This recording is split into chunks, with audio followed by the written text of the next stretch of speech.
Okay, guys. Hopefully, I'm audible. Let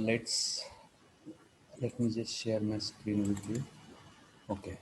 So my presentation is visible. Today we are going to cover last topic of first unit, that is product development process. This is subject name is product development and testing. And today we are the last topic we are going to cover is now testing and validation. Okay. So, in today's lecture, we'll talk about what is the last step of product design and development, right? That is testing and validation. Means whatever we have designed and we have developed, we have to make sure that uh, that is product is proper as it meets the expectation. That is the testing part, and validate whatever we are, what was expected or what was the specifications given. Just make sure that those are in line with the your whatever you have developed. Okay, so we'll talk briefly about that and then we'll close today's first unit. Okay. Now, what is testing? Obviously, there are different types of testing. So once you have gone through a process of product design and many different processes, communicating with different departments, and then you have come up with the final product, right? Then you will do the unit testing, something called as unit testing. Unit testing means what? You will do a individual testing of one product, like if you have different parts in your product, like say gear, clutch, and all those are a part of the vehicles. So you will do unit testing means you will do a testing of one single part, right? Whether it is performing as per the expectation, right? There's something called a system testing. Then where they will basically we will do system testing means we'll put all the things together and we'll do a testing with the whole thing assembly, right?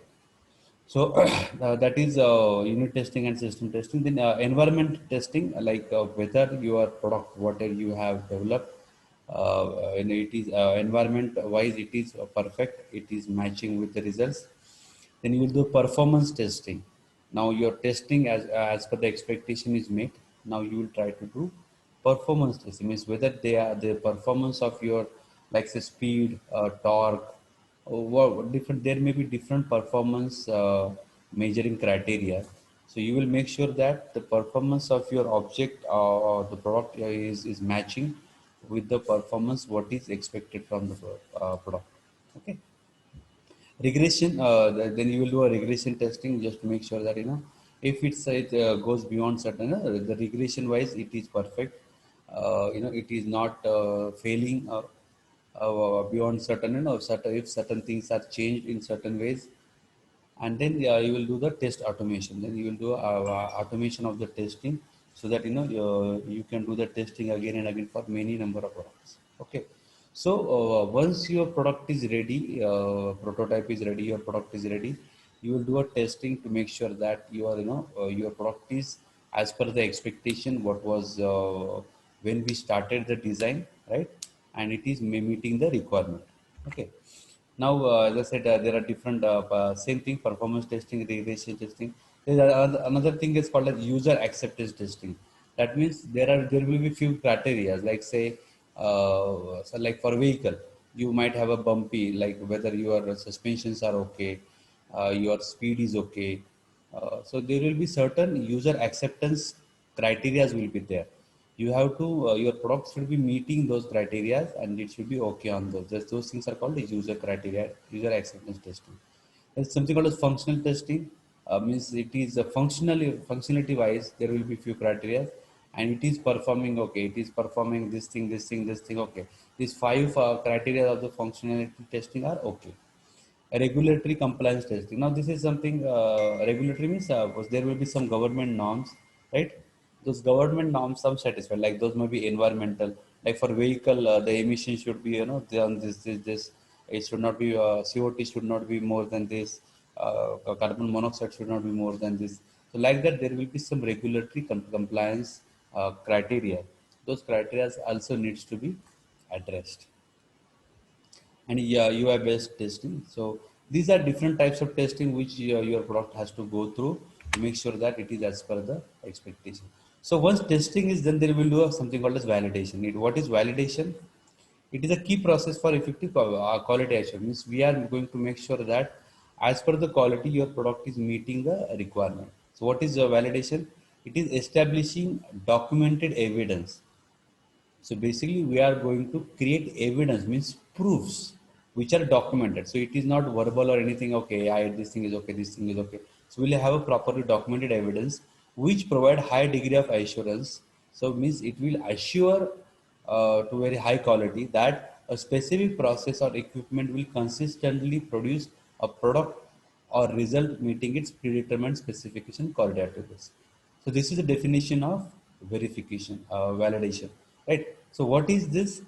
So basically, you will have a predetermined specification. So whatever may be the product, it may be a nail, it may be a gear, it may be a chappal, anything.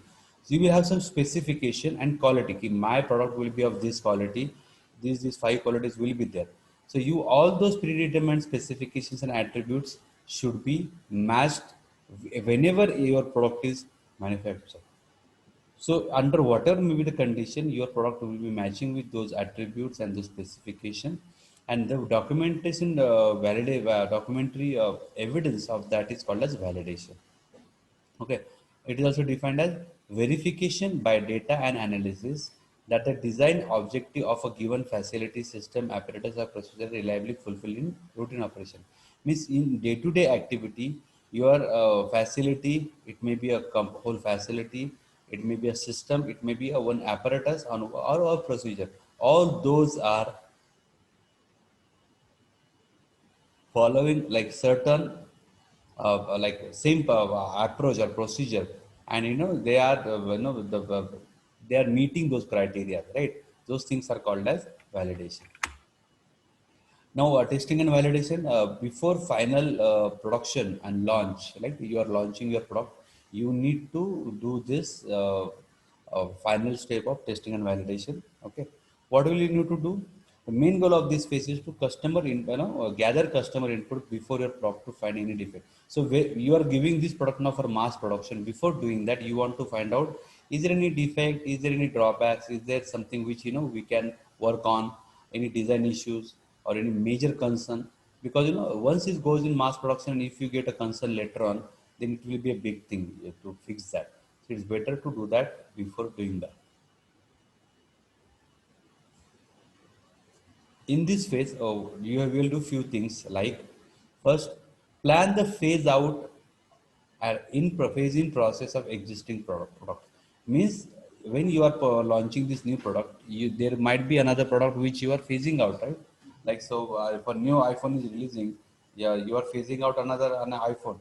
So you have to have a proper phase out process for this old product, and proper phasing process for new product, like how you will be launching, when you will be launching, what will be the support for the phase out product, like when your support is going out, what are different products which you will be supporting. So all those phase out and phase in needs to be carried out for a new product and old product. Okay. If the new product is replacing another product, you need to find out this phase out process for old and phasing for the new product. Okay. So complete dry run within control environment. So dry run means you will be having a complete test cycle, like when basically it will be tested with the proper control environment, whatever you are having, you will try to do a complete test cycle, so that you will make sure that what it is meeting with all the criteria. Update financial analysis based on the product part and cost. So basically, once your testing is done or validation is done, again you will update depending on your any changes in the production cost or process cost. Those you need to update in your financial analysis. Okay. Now this is the product verification product process will be there. This implementation will be there. Now end product is to be verified. We'll give it to for the verification. Prepare the conduct verification process. Perform product verification. Analyze outcome of the product verification. Once whatever outcome you are going to get from the verification process, analyze. We'll do the analysis. We'll do a report of that. Okay, depending on the analysis, what are your findings? Then you will capture your product from the different verification activity. So this is the whole process of the verification. You will have some requirement baseline, some product verification plan will be there. Okay. Like all the results and reports will put together. So this is how the whole verification process will be done. Now verification, and what is verification? What is validation? Verification means, are we building the product right? That is the question we are going to verify whether are we building a product right? Means, are we doing it in a proper way? Are we doing it this is what is expected? Product should come from its specification. So whatever specification or the requirements were given, we are trying to meet that. And validation means, are we building a right product? Right. It is not product. Right? Are we building a right product? Yes, product locker na have ka. The product should be what the users really require. Now, otherwise, what will to create some product and nobody will buy. So verification and validation, these are the two important aspects of the final process. Okay. So this is what is about the verification and testing and validation. So testing is very important, just to make sure that whatever we have developed is meeting the specification, and then we'll do verification and validation process. Okay. So these were the last steps of this what you can say uh, first unit. So what I will just briefly go in for 2 minutes. What we tried to cover. So first chapter or first unit was product design and development, was introduction to design and development. So, okay, so we have seen some definition like what is a product, what is product design. We have compared what is product design and development, right? So we have taken some examples of what is actual design. Then we have gone through detailed process of product development, right? Then this is a cycle, this product design process, stages, different stages, definition, concept design, detailed design, verification, testing. We talked about that today. Product marketing and disposal. Okay, six phases we have seen. Okay, different types of products. Then we have seen what is what is a golden triangle. This is very important. Like all those things should be always taken care. Cost, quality, and time. Cost should be a minimum. Time should be minimum. Quality should be best. We also seen the paradigm that the more knowledge we have about the process, the less freedom we have. Then we have seen different kinds of product new development processes. Initially it was craftsmanship, then it was over the wall, and now we are using concurrent design. So all different teams from different departments may be part of your product design and development. Okay, that was the concurrent design. Then who are the different members? All different departments like marketing, manufacturing, like then your material specialist, technician, finance. Everybody will be part of your team. Then we have seen what is standardization, how standardization helps, how simplification helps, and what is specialization. Standardization means you try to use standardized materials as much as possible. It will try to reduce your cost and time. Then we have seen simplification. For variety, if you have too much variety, then it will be very difficult. So try to reduce the variety. That is simplification, right? And specialization means whatever you are doing, you will try to use specialized thing. Okay. So then we have seen what is development and what is product design. So design is a small part of development. We have seen that product development is a big thing. It will have market, then design, feedback, customer, logistic, manufacturing. All those departments will be there, part of the product development. And design is a small part of it. It will be architecture design, user experience, concept design, electronic design. So we have seen a comparison of development, product development and product design. Okay, we use some comparison basis, definition, supervision, decision making, prototype, and team. And today we have seen testing and validation. What is product testing, and what is validation, and why it is required. Okay, so this way we have wrapped this unit number one. I hope I have tried. Let me just quickly share that also with you. Let me just quickly stop this. Okay, and okay, let me open the syllabus just to make sure that we have covered everything what was expected in unit number one, as generally I do.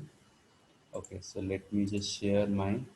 Okay, so I hope my PDF is with you. So first unit was introduction to product design and development, definition of product design. We have seen that essential factors for the product design. We have seen that modern approaches to product design, standardization, simplification, specialization. We have seen that product development versus product design. We had did a comparison. We spent one lecture on that.